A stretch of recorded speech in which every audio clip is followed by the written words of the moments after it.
Welcome to Chillin' 101. We hope this video helps. You start by securing power and removing variables that mask lighting issues.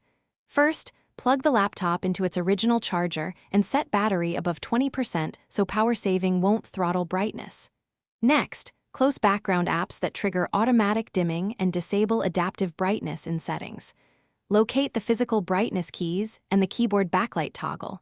If present, test them now. Once done, open the Display Settings panel so you can adjust numeric brightness values and color temperature in the next step.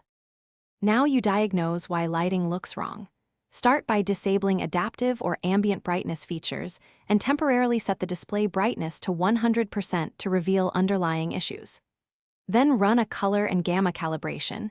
Use the built-in wizard or test images to correct temperature and contrast. If the keyboard backlight is dim or unresponsive, inspect keyboard light drivers, update them, and verify the FN key mapping. Simultaneously check power plan and graphics driver settings. These often override system brightness and color controls.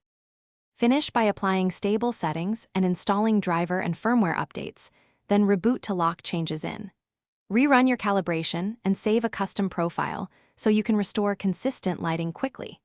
If the display still flickers or is dim, connect an external monitor to determine whether the issue is the panel or graphics subsystem.